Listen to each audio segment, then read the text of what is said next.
What's up, guys? Back with another text breakdown.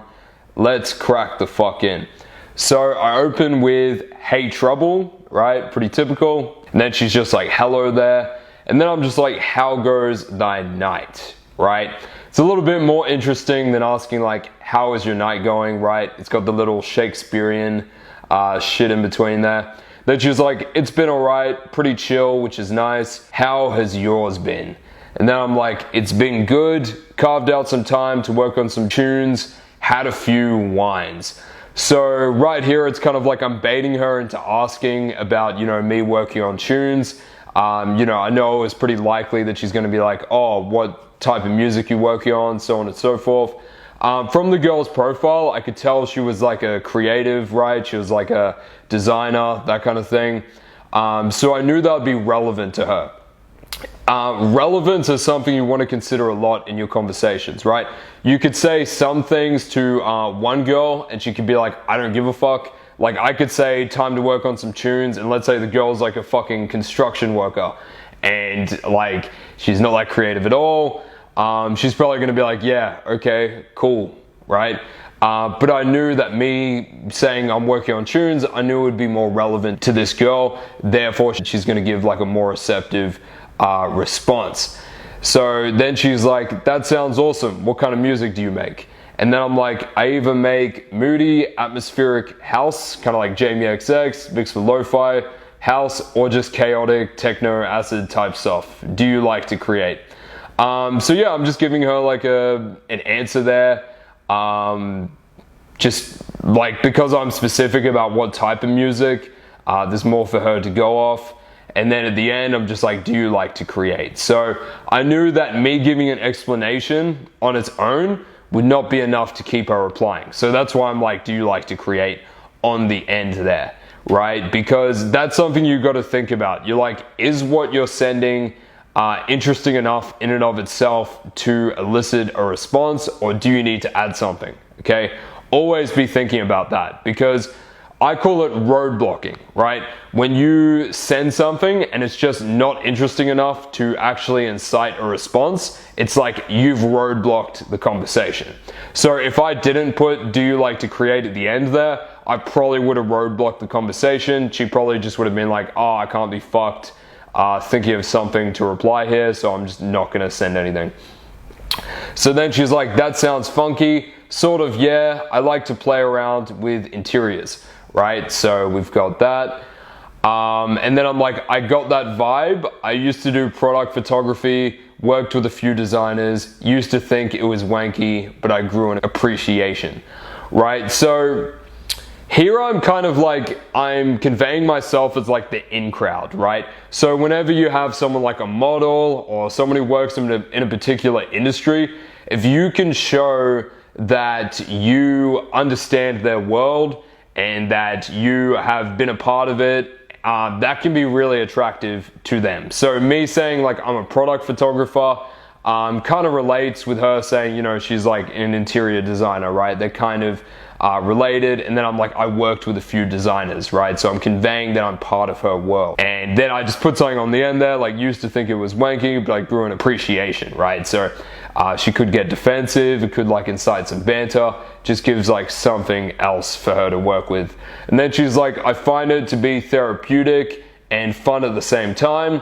I'm still studying, but I can't wait to finish and do it full time." And then here I just sort of like qualify her and reward her behavior. So I'm like, "I like that you are passionate.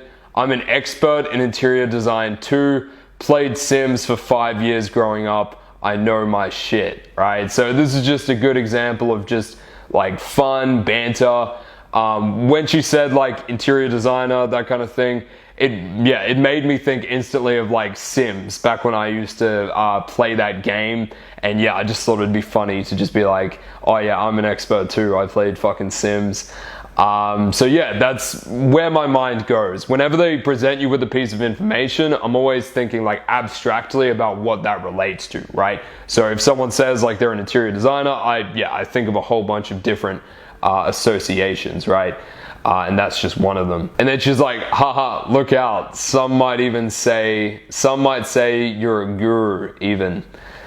And then I'm just like, yes, on another level, my Sims always died, but my houses looked immaculate, right? So it's kind of funny. You don't want everything you send to be like a question, right? So I knew at this point in the conversation, I had enough investment to just say something kind of like cool and playful, without, asking her a question or whatever, and she'd respond. And then she's like, and that's all that matters. And then I'm like, exactly. I love my minimalism. If I had to describe the aesthetic of my room, I'd say it's modern, French provincial, all monochrome, because I'm secretly a vampire and have no soul. So see how she gives me, not much to work on. And she's like, and that's all that matters.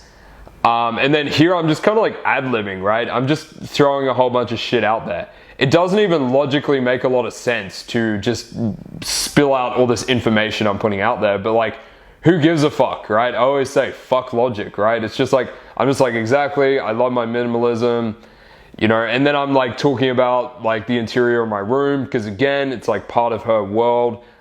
She'll like that I understand that shit. And then I just put something like fun and nonsensical at the end. I'm like, because I'm secretly a vampire and have no soul. So you can see what I mean by like fuck logic, just being kind of like playful, just like putting shit out there, free flowing. That can be really good. What you say doesn't always have to make like a whole bunch of logical sense, right? It's good to just be fun and playful. And then she's like, I can vibe with that. Who has time to have a soul these days? And then I'm just like, glad we're on the same page. So give me the basics, any kids, criminal record, fun kinks.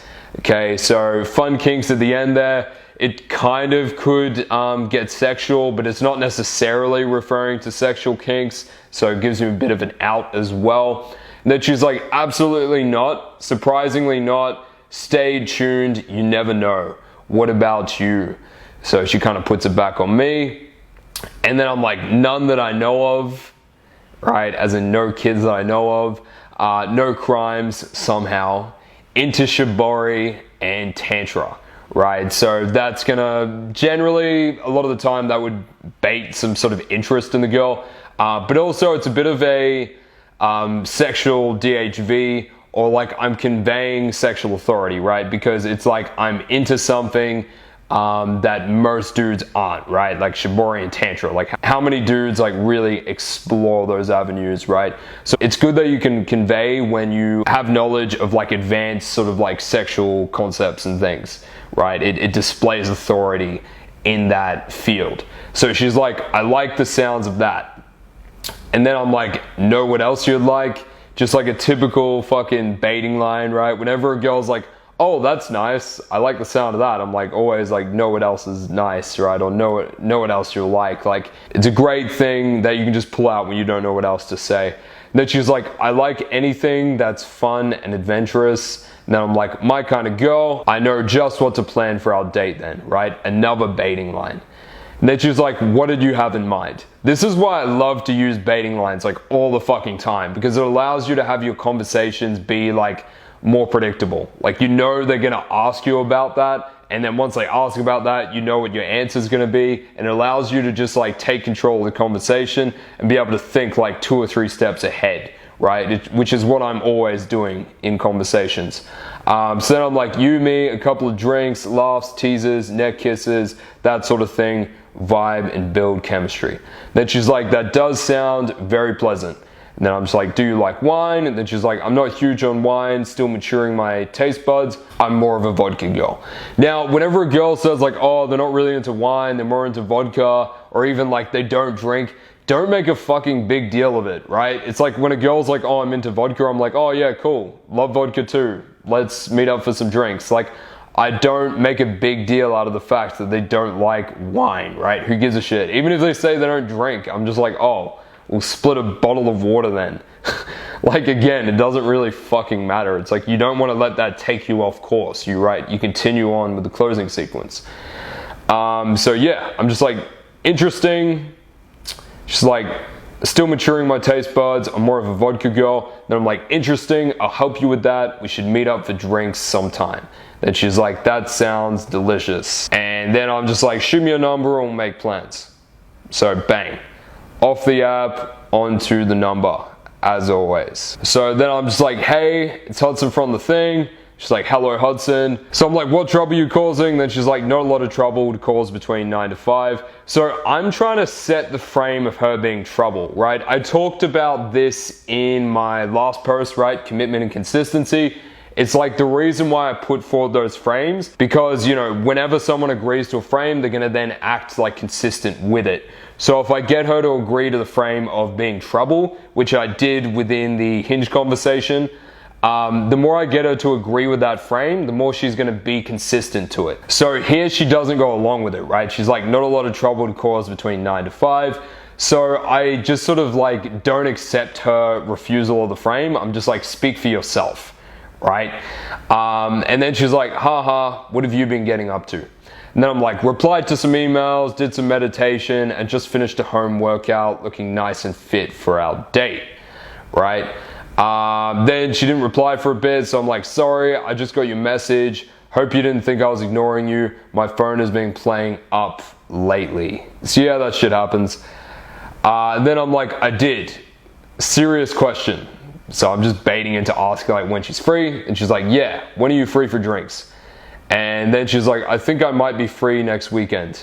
And then I just fucking leave it for a day or so, right? Because I just want to punish that behavior, right? Like a lot of the time if a girl is like, oh, I don't know when I'm free, I'll let you know when I got to get my roster, and then I'll find out. A lot of the time I just don't reply to them for like a fucking day or two, right? Just to give them that slight like fear of loss and to punish that bad behavior. So, you know, I hit her up like, you know, 2 days later, I'm just like, hey you, just like typical reopen. Then she's like, hey, how are you? And then I'm like, good, just editing some photos, listening to an audiobook, you.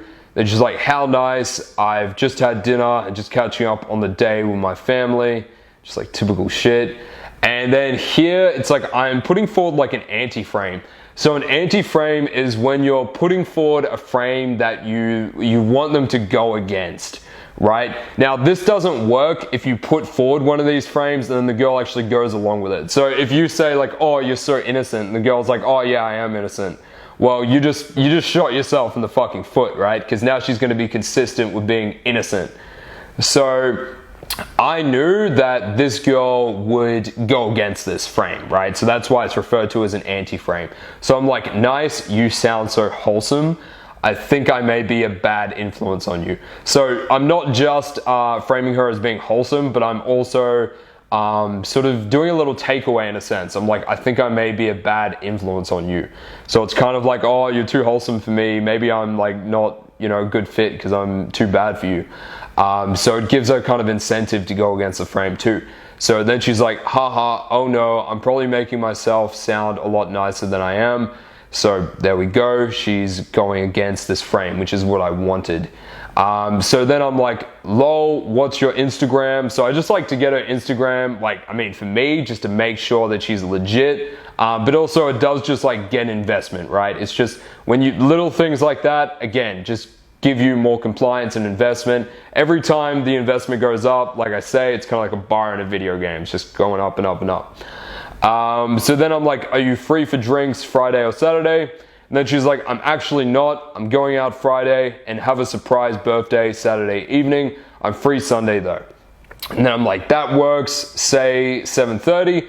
And then she's like, that sounds good. Where? And then I'm like, let's meet at, so I just give a place. Now note, I'm always getting them to agree to the day, time, then location, right? I break it up into chunks. Never be like, are you free Friday at 7:30 let's go to this place, like all in the one text. It's like you're asking for way too much fucking compliance at once. So I like to break it up, right? Like Saturday, like get the day, this time, and then let's meet, blah, blah, blah. Break it into 3 sections.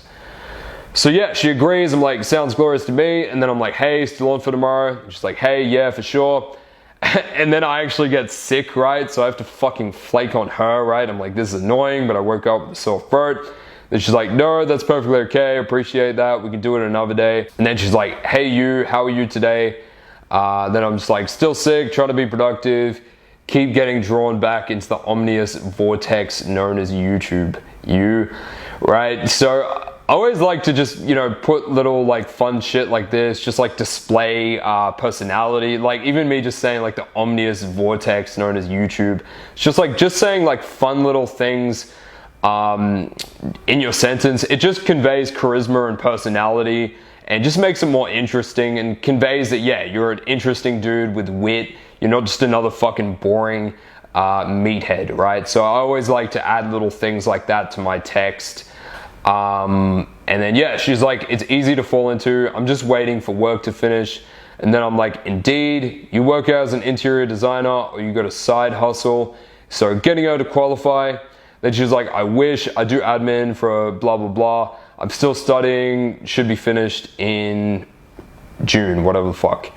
And then I'm like, I know the feels. I used to study marketing and work in hotel sales on the side. I dropped out and quit that job to pursue a business full time. Glad I did, right? So that's just like a little DHV there, I guess. Like it shows that I'm like a risk taker, which is attractive. Then she was like, that's such a good move. I can't wait to do that. And then like, I ended up like leaving her for fucking ages, right? I ended up just like not talking to her for weeks, right? Because I was sick and I got busy. And the thing with that is you do lose a lot of a girl's interest and investment when you just leave it that long, right? Like in the meantime, she's probably met up with another dude, probably a whole bunch of other shit has went on. So I pretty much just went back to fucking like level 0, right? I'm like opening her up like a fucking week, like 2 weeks later or some shit, just out of the blue. And I'm like, hey, I'm good now. When are you free for drinks? And then, yeah, she's just like not even replying. She's like, oh, I fucking forgot about this dude. Who cares? So then I reopen. I'm like, and the best text reward goes to. Then she's like, my apologies, I've had a bit on lately. I was meant to reply to you the other day, but it slipped my mind. And then I'm like, I understand, I don't usually double text people from apps, lol, but I feel like you and I could vibe well. So this is like qualifying her, right? And you may think like, oh, I'm just like giving her validation and shit like that. But you know, when you're a high value dude in a woman's eyes, and then you're qualifying her like that, and you're, you know, expressing that like, oh, I feel like we could actually be a good match. It's like, it kind of, you know, it is attractive to her and it's going to make her prioritize you more because it's like, well, this high value guy thinks that we're going to be really compatible. It also implies that I actually do have a type and that I'm not just like needy for every girl. There's a very big difference in when you're like interested in a girl specifically because you see her as being really special than when you're some like needy fucking dude that would just like take anything and is just needy in general, right? Girls are like attracted to a guy that like is interested for specific reasons to a girl because she fits like his criteria. And, you know, and he's a guy with standards versus a guy that's just like needy for fucking any girl, right? So that's the difference here. And then she was like, I agree. I think we could for sure. And then, you know, like I have her on Instagram, whatever. So I was like seeing her stories and shit. So I'm like, I saw one of your stories. You follow the holistic psychologist. That caught my attention. I mean, that's like a true story. It's just like I follow the holistic psychologist. Not too many people know about her. So I'm like, I saw that she liked that, so I'm just like pointing that out. Again, drawing these similarities. When you draw similarities, that actually does build attraction and it makes you more attainable and it makes her feel like, oh, okay, this should happen. And then she's like, oh yeah, I only recently started following her, very appealing stuff. And then I'm like, yeah, she has a really good understanding of trauma. I like people who are self-aware. Do you meditate? So I'm just like setting her up to qualify. And then she's like, I don't. I always tell myself I want to. I was going to start this week, but I've just been flat out. Do you? So she's kind of explaining herself there. And then I'm like, yeah, don't know what I'd do without it. Some days I meditate for hours, but other days I get too busy and don't at all. Chanting mantras are good too. And then she's like, I wouldn't even know where to begin, but I definitely want to start. I need to relieve some stress before I boil over. And then I'm like, I guess I'll have to teach you then. So I'll have to teach you then. It's really good because it's like you're showing authority, right? Whenever you can set a frame of like you teaching her, you showing her something, you giving her life advice, all these things are fucking great, attractive kind of frames, right? Because women love men who have like authority, right? And then she was like, I'd quite like that. Cool. And then I'm like, what's your schedule looking like next week? So I feel like I built back up investment, right? It died off because I fucking left her for 2 weeks, but then it built back up. And then she was like, I think I'm only busy the Saturday night. And then I'm like, cool, how about Thursday night? And then she's like, Thursday night should be fine. And then I'm like, all right, I'll book blah, blah, blah for 7 p.m. And then she's like, sounds lovely. Hey, still on for tomorrow. And then I made a fuck up with the booking, so I had to change that shit. And then she's like, hey, sure am, that sounds good to me. And I'm like, see you then. And then, you know, on the day, I'm just like, just getting ready now. Let me know when you're on your way. I usually do the like, picked out a cute outfit for tomorrow yet, but I fucking forgot it here. Whatever, it still worked out. And then, you know, after the date, it's just like, that was fun. That was very fun. Indeed, I liked connecting with you. Blah, blah, blah. I just set up shit for like the next meet. Yeah, it was like an actual date, right? Not like a fucking hookup. There's more to life than just hookups. I know, shocking. But yeah, this is a good example of just like building a lot of similarities, showing that you like understand her world and that you're like within the in crowd, right? Of her like little niche or community. Did a lot of that. A lot of like fun banter, that kind of thing. You know, it died off, but then I built it back up, right? By qualifying her and then like building some more, drawing out some more similarities and stuff like that. So yeah, take the lessons, apply it to your own conversation. If you're interested in mastering texting, right, and building an abundant dating life, message me. I'm still doing individual coaching calls for texting. I also might advertise one last time for doing the 8-week programs. I'm not sure, maybe, right? The text called immersions. I never actually put an advertisement out for them because I had so many people hitting me up, right, for those. When I'll just like mention it on photo shoots, people would be like, holy fuck, what? You text me for 8 weeks, right? So I might be offering those to people again, but I'm not sure, right? But either way, the product's coming out. I know it's taking for fucking ever, but it's about 80% done, right? It's mainly the website shit that I'm finalizing now, right? It's gonna be awesome. So stay tuned and I'll see you in the next video.